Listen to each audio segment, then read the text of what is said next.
Bismillahirrahmanirrahim. Assalamualaikum warahmatullahi wabarakatuh.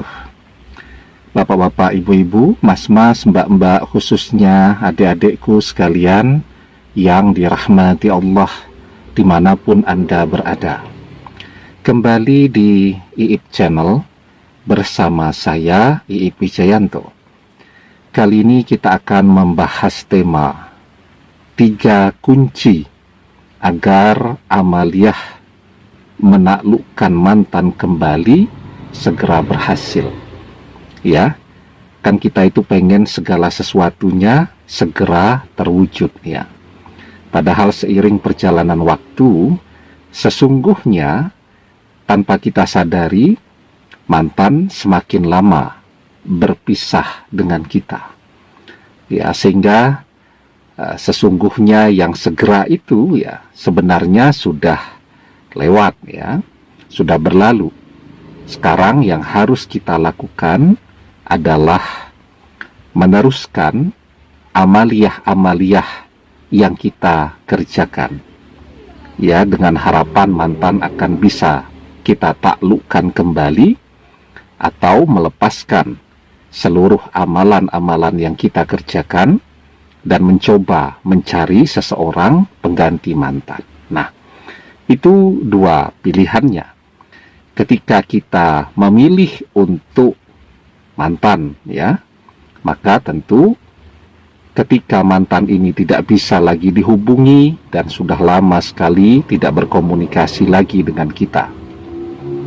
Ketika mantan ini sudah terlalu lama pergi, ketika mantan ini sudah tidak bisa ditemui lagi, bahkan di mana dia berada kita tidak pernah tahu, maka satu-satunya yang bisa kita kerjakan adalah meneruskan amaliyah-amaliyah yang sudah kita kerjakan. Nah, kita kan sering tuh ya, merasa ini amaliyah kok belum ada hasilnya, kita mencoba amaliyah yang baru. Mulai lagi dari nol. Ternyata belum kelihatan hasilnya. Coba lagi yang baru. Padahal sangat berbeda ya. Jadi sebuah amaliyah itu ketika kita kerjakan ya, seperti halnya orang yang mengisi gelas. Mengisi gelas tuh ya. Jadi gelasnya awalnya terisi bagian dasarnya dulu, perlahan-lahan ya, jadi setengah, lambat laun jadi 3/4, lambat laun menjadi penuh. Nah, amaliyah itu berhasil ketika gelasnya itu penuh dan sudah luber, begitu kan? Nah, tanpa kita sadari juga sebenarnya gelas amaliyah kita ini sudah separuh, ya. Kalau kita lanjutkan, dia menjadi penuh dan disitulah, ya, karomahnya akan mulai kelihatan. Tetapi karena kita tidak bersabar kan, sudah sampai separuh kita lepaskan dan akhirnya kita mulai lagi yang baru. Sudah terisi separuh kita lepaskan lagi ya, kita coba lagi cari amaliyah yang baru sampai 1/4 kita lepaskan. Akhirnya karomah dari amaliyah-amaliyah tadi tidak kunjung bisa kita lihat. Nah, jadi ada 3 kuncinya ya agar amaliyah untuk menaklukkan mantan kembali itu berhasil. Yang pertama, ya, tentu tadi kita harus melakukannya dengan kesabaran ya, dengan terus-menerus. Itu yang paling sulit. Jadi orang berlatih apapun ya, kita misal latihan karate itu, 3 tahun kita sudah tidak pernah berlatih.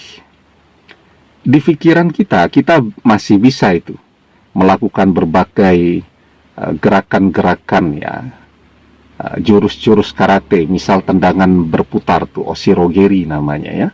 Dalam pikiran kita masih bisa. Tetapi 3 tahun tidak berlatih, dicoba saja. Kalau usianya sudah lebih 40 tahun, sudah lama tidak berlatih, mencoba melakukan tendangan oshirogeri, itu bisa rematiknya kambuh tuh ya, atau mawashi geri itu ya, tendangan dengan bagian apa nih ya, punggung kaki ya, jodang ya, jodang itu ke arah atas. Nah itu kalau sudah lama tidak berlatih, mencoba melakukan gerakan-gerakan tadi, wah itu capeknya atau ototnya bisa ketarik tuh, ya. Nah, jadi begitu. Jadi itu contohnya pada aktivitas fisik ya. Sebenarnya aktivitas ruhaniyah pun kurang lebih sama. Ya, jadi semakin kita latih, maka dia akan menjadi refleks, ya. Semakin sering amaliyah itu kita kerjakan, sabar ya, kita latih terus di dalam diri kita, kita isi terus di dalam diri kita. Nah, di situ kekuatannya akan mengumpul, akan bertambah dari waktu ke waktu. Seperti orang latihan karate tadi. Itu kalau orang sudah latihan karate puluhan tahun, belasan tahun ya, gerakan itu dia tidak lagi berpikir, tetapi yang bergerak adalah refleksnya. Seakan-akan tangannya punya pikiran, kakinya punya pikiran, badannya punya pikiran. Itu sudah bergerak dengan refleks. Jadi amaliyah itu harus dikerjakan dengan sabar, dengan konsisten ya, dengan istiqomah ya. Karena itu selalu saya bilang ya, kalau memilih amaliyah itu pilih yang pendek-pendek saja. Kenapa? Karena kalau yang panjang-panjang itu memang cepat lelahnya. Paling kuat kita mengerjakannya sebulan, 2 bulan, 3 bulan, setelah itu lelah kita. Ya, padahal yang dibutuhkan itu adalah kesabaran, istiqomah, ya terus-menerus. Itulah yang akan membuat amaliyah tadi meresap kepada diri kita, menyatu dengan diri kita, dan karomahnya bisa kita rasakan. Nah, jadi memang mengerjakan amal itu memang ada fase di mana kita semangat, tetapi juga ada fase di mana kita merasa malas ya. Karena itu kan kita diajarkan inna likulli amalin syiratan summa fatratan. Setiap amal itu ada masa semangat dan ada masa malasnya. Ya, itu alamiah, setiap manusia merasakan demikian. Nah, keuntungannya kalau amaliyah yang kita pilih itu yang pendek-pendek, yang sedikit, yang tidak memakan waktu terlalu banyak ya, mungkin 10 sampai 15 menit ya. Pada saat kita semangat, kita mengerjakannya dengan ringan. Tetapi ketika kita mulai atau sedang merasa agak malas, ya mengerjakannya juga merasa tidak terlalu berat. Bayangkan kalau sebuah amaliyah itu butuh waktu misal 1 jam. Ya. Ketika mengerjakannya sedang semangat, ya kita bisa mengerjakan dengan lancar. Tapi ketika kita sedang capek, sedang malas, akhirnya memikirkannya saja itu sudah capek duluan. Nah, karena itu pilih amaliyah yang sederhana agar kita bisa mengerjakannya dengan istiqomah, dengan terus-menerus ya. Nah, kemudian yang pertama tadi sabar ya. Kemudian yang kedua, mengerjakannya dengan fokus ya. Jadi semua amaliyah, sebuah doa itu akan mustajab ketika dipanjatkan ya dengan hati yang hadir. Fokus, konsentrasi, itu penting sekali ya. Jadi kalau amaliyahnya panjang ya, itu menjaga fokusnya kan susah ya. Baru jalan 5 menit yang kita sedang mencoba berkonsentrasi untuk membayangkan mantan, karena tadi sebelum mengerjakan amaliyah baru selesai nonton YouTube atau baru melihat channel YouTube kita ini, malah yang terbayang wajah saya nanti ya. Nah, jadi mengerjakannya harus fokus ya. Itu keuntungannya kalau amaliyahnya tidak panjang-panjang, sehingga fokus konsentrasinya itu tetap bisa kita hadirkan. Begitu ya. Nah, kemudian yang ketiga nih yang paling penting ya. Tapi sebelum kita bahas lebih jauh yang ketiga, jangan lupa yang belum subscribe untuk memencet tombol subscribe.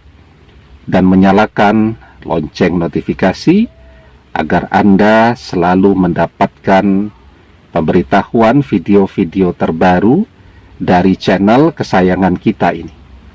Dengan subscribe, doa-doa kita selalu terhubung sehingga kita selalu bisa berdoa bersama-sama, ya. Nah, kemudian yang ketiga, kita mengerjakan amaliyah-amaliyah itu, ya, dengan hati yang ikhlas. Begitu, ya. Jadi ikhlas itu ketika kita sudah kerjakan, kita tidak usah berhitung. Kita sudah mengerjakan amaliyah ini sekian bulan, kita sudah mengerjakan amaliyah ini sekian tahun. Kerjakan saja dengan ikhlas, ya. Tidak usah kita hitung-hitung, nggak usah kita pikirkan, ya. Karena semakin ikhlas kita di dalam mengerjakan sebuah amaliyah, ya, maka kita mengerjakannya pun akan merasa semakin ringan. Jadi orang yang rutin mengerjakan sebuah amaliyah, ya. Jadi misal ketika suatu hari atau suatu malam, ya, amaliyahnya dikerjakan biasanya malam hari, dia belum mengerjakan amaliyah tadi, itu rasanya ada yang kurang, ya. Jadi ketika misal dia ketiduran, itu mimpinya mimpi mengerjakan amaliyah tadi terus. Nah, itu artinya amaliyah tadi sudah menyatu dengan dirinya, ya, sudah meresap bersama dirinya, begitu, ya.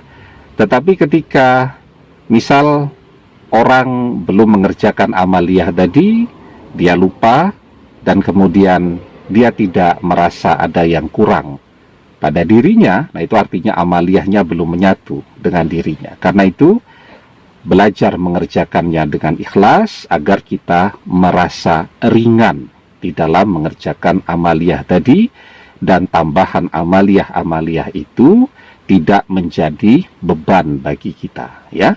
Nah, semoga mantan bisa Anda taklukkan kembali, jatuh cinta lagi, dan kembali menjadi pasangan Anda. Dunia akhirat membangun keluarga yang sakinah, mawaddah, warahmah. Demikian, semoga bermanfaat. Wallahu a'lam bissawab, billahi taufiq wal hidayah. Assalamualaikum warahmatullahi wabarakatuh.